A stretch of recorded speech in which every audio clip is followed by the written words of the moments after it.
Obasha, Nuwajo, Koniwala, Nuwasu. There is no way we can be union members when we are not workers in any organization. There have been crises on security, which people call stomach infrastructure.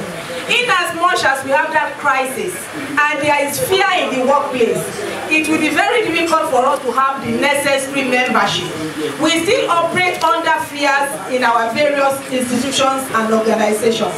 And there are some legal constraints, like women. Majority of women in Nigeria work under the informal sector. And some of them are contract staff in their various organizations. The legal position, the labor law as of today, is still a bit not to advantage of workers in informal sectors and contract staff. They are not allowed to be unionized, and this is the wide population of female workers in Nigeria.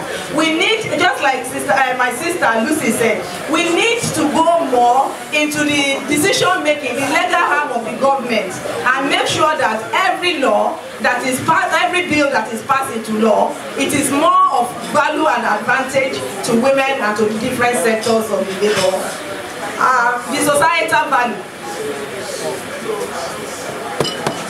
As at now, men are seen as the superhero and superhuman being. And our attitude as women, as mothers, is also encouraging them to see themselves as the all-in-all. That is the reason that most of the time when we want to take decisions, or we want to go to a leadership position, men will never encourage us to be leaders. They still want us to keep on serving as followers. And instead of us to be smart enough and try as much as possible to struggle for power with men, we are still waiting for men to allocate positions and responsibilities of leadership to us. This one will not work in African setting. No man will give you, if they are willing to give us position, they are only giving us position that will be of benefit to them. For example, the women commissions.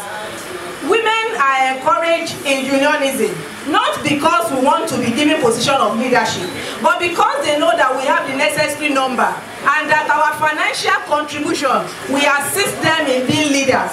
That is why you will see them, the more we ask for power, the more they find a way to beat us to it. They set up women commission. They put us in the women commission. In the women commission, they expect us to take decisions on women. And the money necessary, the strength necessary for us to take these actions are not being to us. The two women commission, I thought it applied only to TUC until Comrade Lucy started talking. We don't have any financial allocation. As little as 2% of the total contribution is not allocated to us.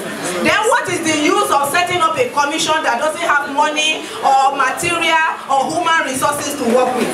We are just being put aside. Go somewhere and make your noise. It is like being given responsibility without authority. I think it is high time that either the amount, even if it is the percentage of money women are being contributed, should be given to women. If you don't want us to give us your money, give us our home money to train ourselves. But another issue we have is that the society is still seeing women in trade union as not occupying prestigious position.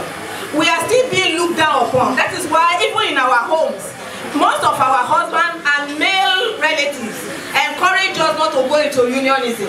I've seen people that when they want to go into unionism, their father, their husband will call them and say, if you decide to be part of the union, don't come back to this house. I think we should also appeal to the men. Anything that is worth doing at all is worth doing well. If you are going to give us the role of leadership in the union, please encourage us. There's another thing that I really want to make my contribution on. When the guest speaker was talking, or the moderator, I can't remember which of the two, they said men don't want to give women position because they felt that we misuse position when we get to position of power. I want it well known here, and I want it to be categorically stated, that leadership is not gender sensitive. Because you are a man or you are a woman doesn't mean you will perform well when you become a leader.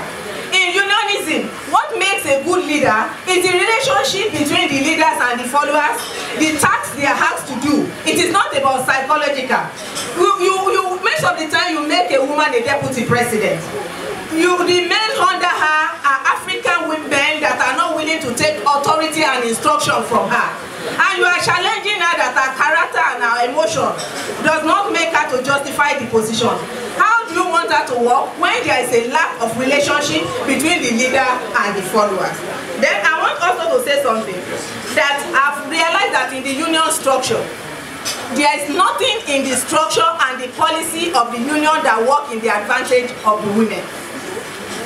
Every position, like the last TUC delegate conference, the knack of the present TUC now, I am the only woman there, and I'm not there because I was voted for that day or I have reason to contest, but because I am TUC chairperson, women chairperson, TUC women commission chairperson. You realize that when we want to present positions, it is either the secretary general or the president of all affiliates that go into this position.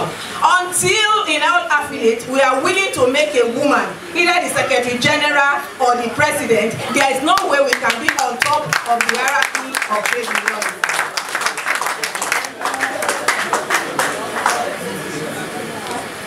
Finally, I want to talk about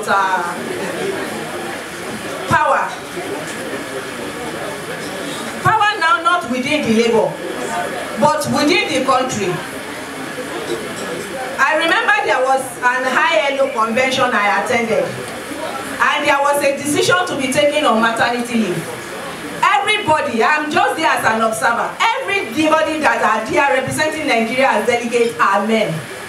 And when they are taking decision on maternity leave, I remember the person aside beside said, what are you doing with the 12 weeks you're already having?